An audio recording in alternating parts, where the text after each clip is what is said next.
Prenez soin de vous avec le groupe Vive et votre programme La Santé d'abord. Groupe Vive, entrepreneur du mieux vivre. Bonjour à tous, soyez les bienvenus sur le plateau de La Santé d'abord, l'émission qui préfère prévenir plutôt que guérir. Alors ça y est, c'est la rentrée, nos enfants s'apprêtent à retrouver les bancs de l'école, dans la joie et la bonne humeur ou pas. Alors comment les aider à reprendre le rythme un peu rigide de la vie scolaire? Eh bien on en parle aujourd'hui sur le plateau de La Santé d'abord.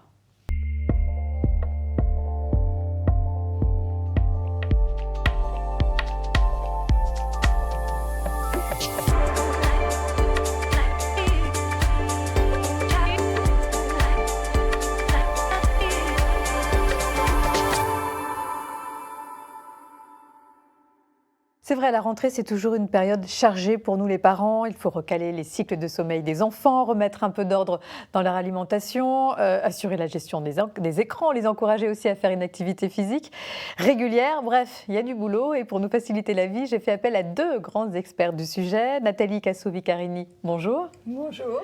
Merci d'être avec nous. Vous êtes fondatrice et déléguée générale d'Ensemble pour la petite enfance, une association qui rend accessible au plus grand nombre les outils pédagogiques les plus novateurs concernant la petite enfance. Marie-Claude Bossière, bonjour. Bonjour. Merci d'être là également. Vous êtes pédopsychiatre, auteur du livre Le bébé au temps du numérique aux éditions Hermann et membre du collectif Cause, collectif surexposition écran. Nous allons effectivement parler des écrans pas mal dans cette émission. Alors comment les Français gèrent-ils la rentrée de leurs enfants? Quels sont leurs secrets pour une rentrée réussie? C'est un reportage de Marine Kijek.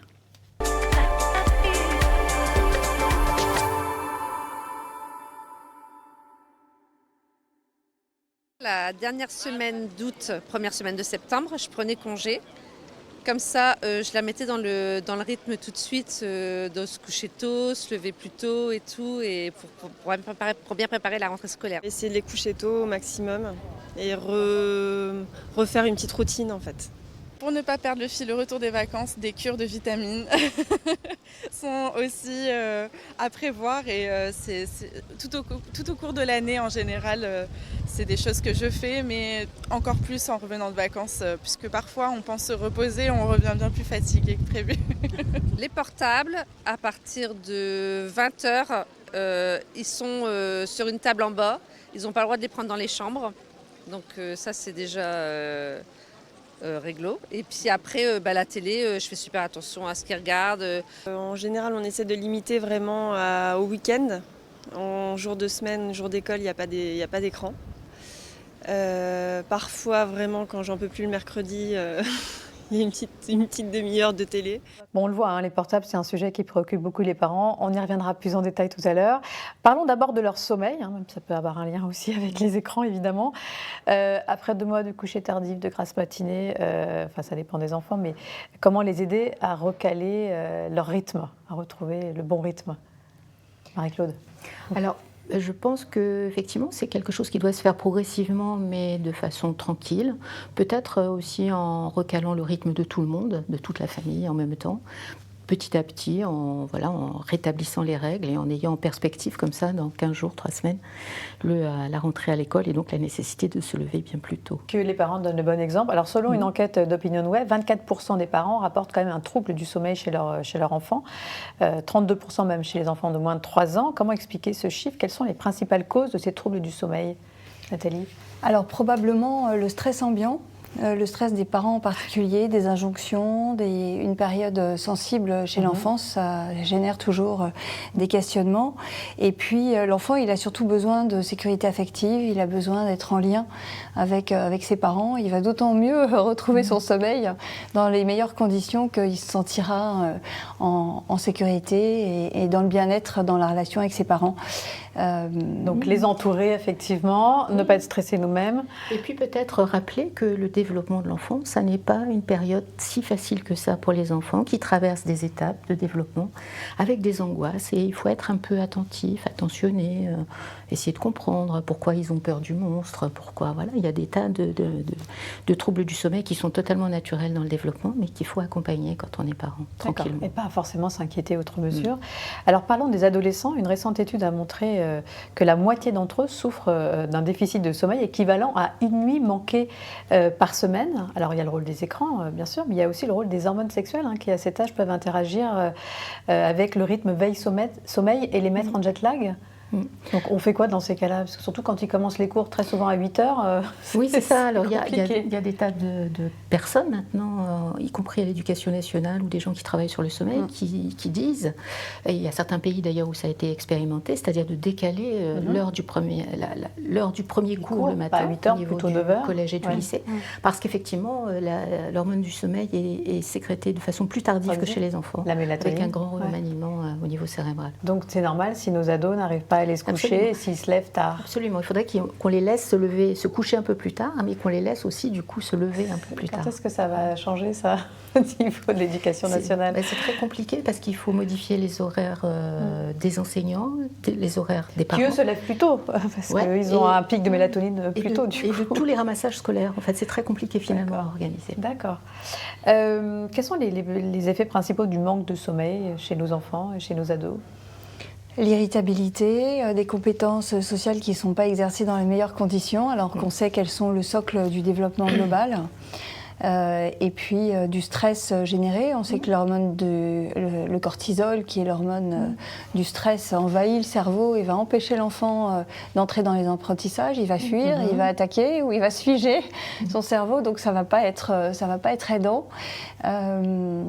Et puis bon, il y a la mémorisation. La mémorisation, voilà, le cortex orbitofrontal qui est l'organe qui va mémoriser, pouvoir prendre du recul, va pas être bien connecté avec le cerveau des émotions, donc il va avoir plus de mal à maîtriser ses émotions, il va y avoir plus facilement des accès de colère, etc.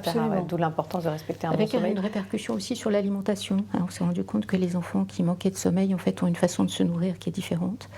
Et puis aussi sur l'hormone de croissance, puisque l'hormone de croissance est sécrétée pendant le sommeil, pendant certaines phases de sommeil. Et si le sommeil est perturbé, eh bien, c'est les heures. On risque. On parle des heures avant minuit souvent qui seraient plus réparatrices. C'est plutôt le sommeil profond, et donc effectivement, il peut y avoir une répercussion si vraiment les troubles du sommeil sont importants sur la croissance.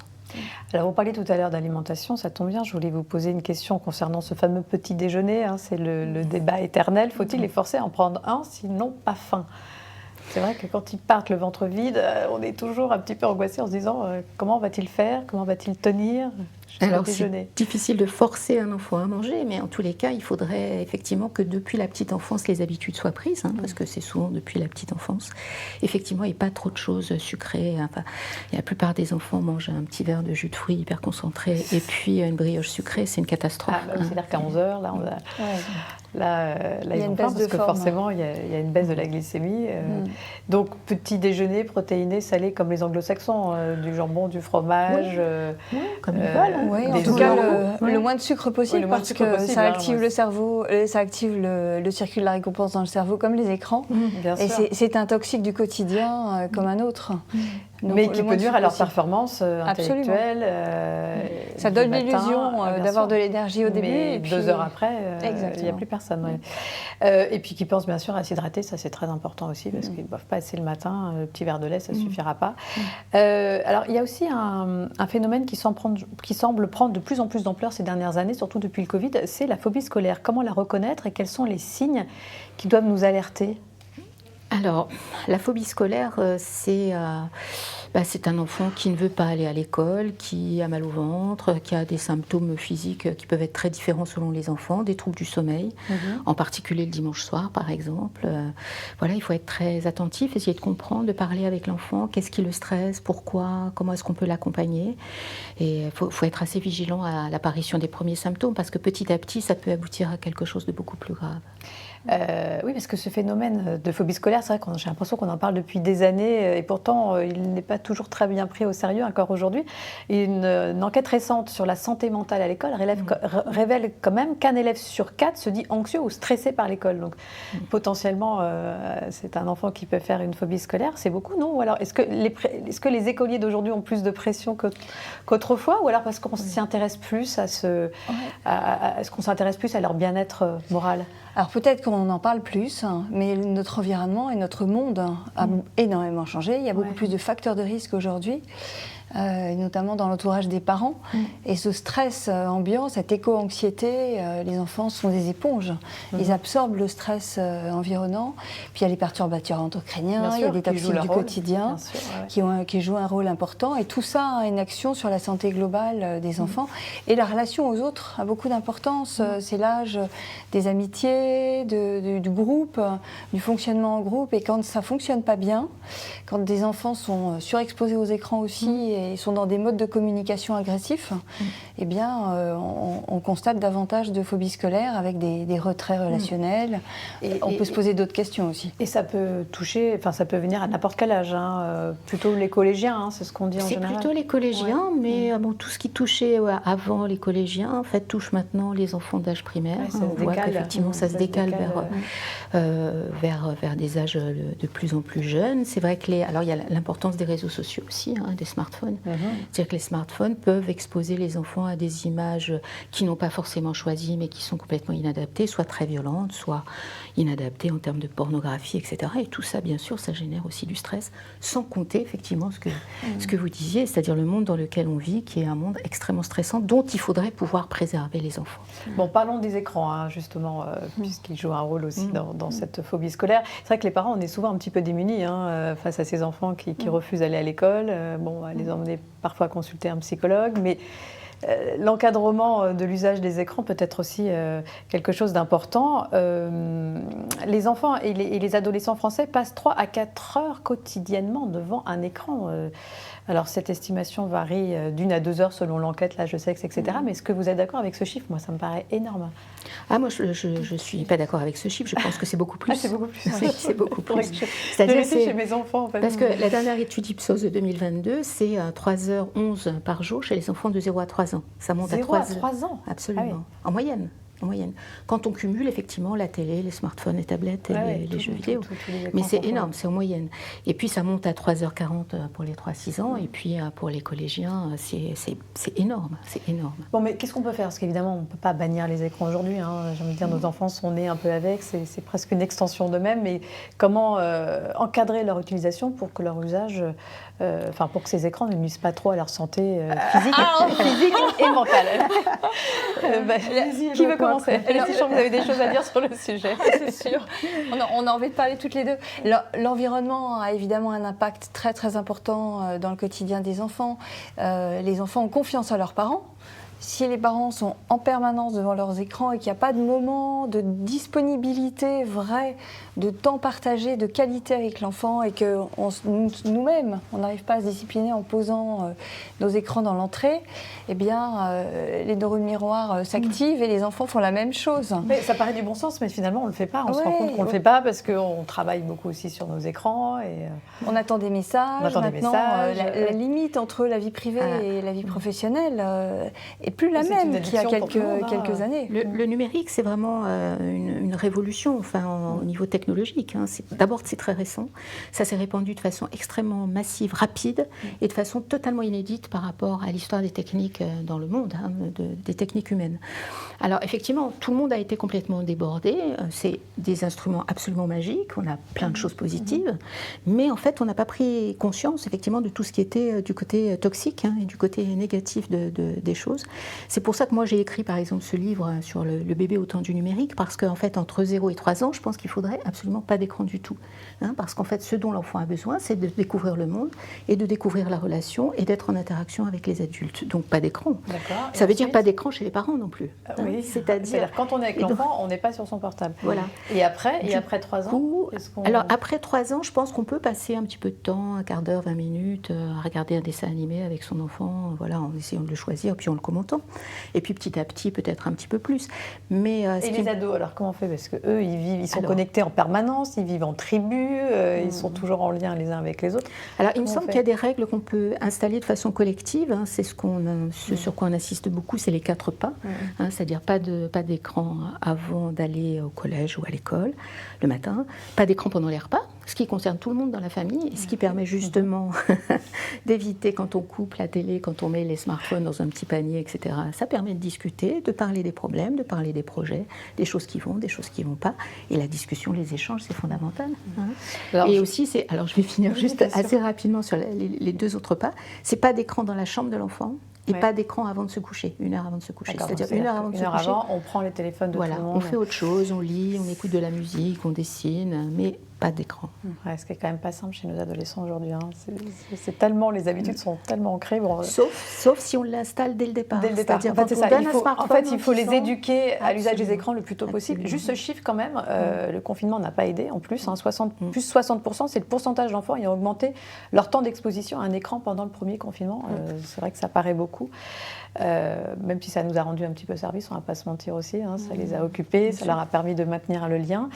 Alors, les écrans ont aussi tendance à rendre nos enfants plus sédentaires, on va parler de ça maintenant, donc à nous de les sortir de leurs écrans en leur proposant des activités à faire en famille et qui pourraient les amuser, comme par exemple le yoga. C'est un moyen pour l'enfant d'apprendre à mieux connaître son corps, à se relaxer, à améliorer sa concentration. Le yoga en famille, c'est un reportage de Damien Desmier.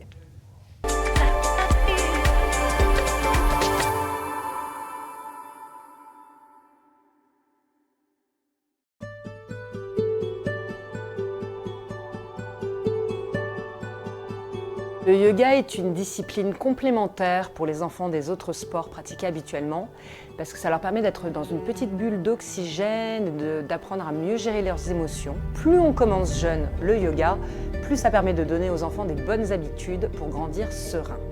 Et on pousse tous les nuages. Et comme on a poussé tous les nuages, on peut attraper les étoiles.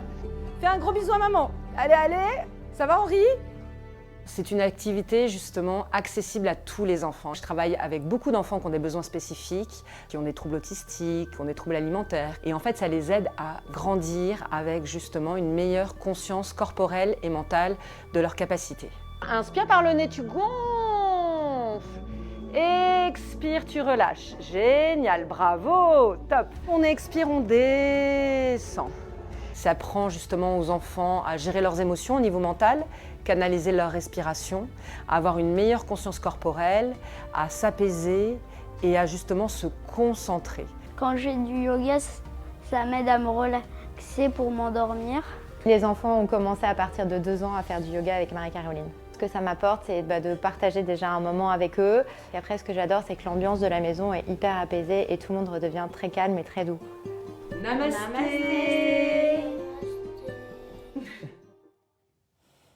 J'adore leur sourire là, après leur séance de yoga. C'est vrai que ça fait envie. C'est une bonne idée, ça. Alors, il y a d'autres activités physiques, évidemment, qu'on peut leur proposer si on n'aime pas le yoga, mais on ne le répétera jamais assez. C'est important de bouger au quotidien et dès le plus jeune âge. Là encore, il faut éduquer l'enfant à être en mouvement, à sortir, à avoir un peu de verre. Parce que Nathalie, vous me le disiez, les enfants ne voient pas assez de verre souvent. Exactement. Pas assez de nature. Oui, on parle du syndrome de manque de nature. Et ça, dès la toute petite enfance, malheureusement, il y a encore beaucoup de bébés qui sont dans des micro-crèches ou des systèmes d'accueil à l'intérieur, entre 4 murs. Les professionnels ne sortent pas de la semaine. Et à peu près 4 enfants sur 10 qui ne voient pas l'extérieur de la semaine. Pour peu qu'ils soient devant les écrans le week-end, il y a une répercussion sur la qualité de la vision. Il y a de plus en plus de bébés myopes qui naissent aujourd'hui. Et le bébé, il apprend par ses 5 sens. Il a besoin de toucher, sentir, voir, écouter. Et c'est comme ces 5 sens qui sont les voies d'entrée de la connaissance. C'est comme ça que les connexions neuronales se font, que les circuits cérébraux se mettent en place et donc que les consolidations se font. Emmener le plus possible dans la nature, dans les parcs, dans les bois, etc. Et puis les emmener faire du sport aussi, parce que le sport va avoir beaucoup de conséquences positives pour l'enfant, aussi bien physiques que psychologiques. La motricité libre est extrêmement importante dans le développement global. Oui, c'est ça, le jeu libre en extérieur, même sans faire forcément une activité physique, ce qui n'est pas forcément à la portée de tout le monde, mais simplement en sortant, même en allant à la boulangerie, on saute sur les trottoirs, on saute par-dessus les trous, on fait des jeux dans des parcs aussi qui sont accessibles à tout le monde. C'est assez facile enfin, c'est assez accessible en tous les cas. Alors, de proposer il y a quand même une information qui peut inquiéter un petit peu, c'est une fille sur 2 abandonne le sport à la puberté. D'après une enquête de l'Observatoire national de l'activité physique et de la sédentarité, comment on l'explique ça? Quelles sont les causes? Je pense que les filles ont une image du corps qui est de toute façon, enfin l'adolescence en général, c'est une période très compliquée par rapport à l'image du corps. Donc ce corps qui se transforme, qui a des formes qu'on ne reconnaît plus, c'est très difficile de le mettre en mouvement. Et donc il peut y avoir comme ça une tentative de retrait à domicile, pour faire disparaître un peu cette vision ou cette motricité qui est difficile à se réapproprier. Voilà, et puis certains sports qui sont autorisés aux femmes seulement depuis les années 90. Je ne savais pas, comme la boxe, le golf, le saut à ski, et puis le manque de visibilité aussi du sport féminin dans les médias. Il y a des choses à faire de ce côté-là. Et puis, je pense qu'en conclusion de cette partie sur l'activité physique, là encore, les parents doivent montrer l'exemple, que ce soit pour les écrans, que ce soit pour le sport, parce que des parents qui bougent, ce sont des enfants qui bougent, et ce seront évidemment des adultes en bonne santé. Alors, on a vu le sommeil, l'alimentation, les écrans, le sport, mais il n'y a pas de vraie rentrée sans un petit check-up santé. Notre enfant est-il à jour dans ses vaccins? Est-ce qu'il voit bien? Est-ce qu'il entend bien? Donc, première chose à faire, on sort le carnet de santé, on voit si on est bien à jour au niveau des vaccinations, parce qu'il y en a quand même pas mal. Pour entrer en maternelle, je crois que c'est 11 vaccins sont aujourd'hui obligatoires, je vais les rappeler rapidement. Diphtérie, tétanos, polio, coqueluche, hémophilus pneumocoque, plus les vaccins contre l'hépatite B, le méningocoque, la rougeole, les oreillons et la rubéole. Il y a également des vaccins qui ne sont pas obligatoires, mais fortement recommandés, comme notamment celui pour les infections à méningocoque, la méningite, parce que c'est malheureusement une maladie très très souvent mortelle, ou alors qui va laisser des handicaps très lourds.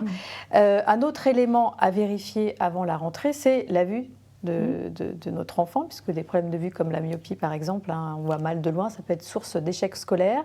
Et ce qu'on ne sait pas toujours, c'est que les opticiens, je ne sais pas si vous le saviez, peuvent détecter ou suivre des troubles de la vision. Et je vous emmène justement à Nantes rencontrer Emma, 14 ans, qui vient tester l'évolution de sa myopie dans une boutique. Écoutez voir, regardez, c'est un reportage de Cédric Manet.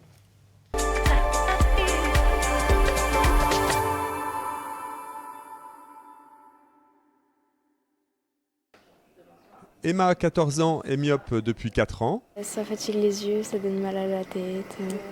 Quand il faut lire, en général déjà c'est pénible parce que on voit pas. Et tout ce qui est un peu précis, tout ce qui est blanc et petit, je vais pas voir. Est-ce que tu arrives à lire les lettres? 2 fois par an, elle revient pour tester l'évolution de sa myopie. Parfait, et là? Un œil myope voit mieux de plus près, sa focus est en mode rapproché. Plus notre espace est réduit, plus l'anomalie risque de se développer. C'est vraiment le facteur environnemental, le fait qu'on ait toute notre vie soit beaucoup plus proche en fait. On a des enfants qui passent moins de temps dehors, qui passent beaucoup plus de temps à l'intérieur, que ce soit avec les jeux vidéo, avec l'école et tout ça. On a beaucoup moins d'enfants qui va jouer et qui va donc pouvoir avoir une vision beaucoup plus loin. Alors là, avec l'appareil, on va prendre une mesure objective de la correction. Nathalie Château enchaîne les tests chez les enfants et adolescents comme Ninon. Ouvre bien grand. Première étape, déceler les troubles de la vue et mesurer l'importance de ces troubles. Légèrement myope et légèrement astigmate. Là, c'est pour avoir une idée de où commencer en fait notre examen de vue.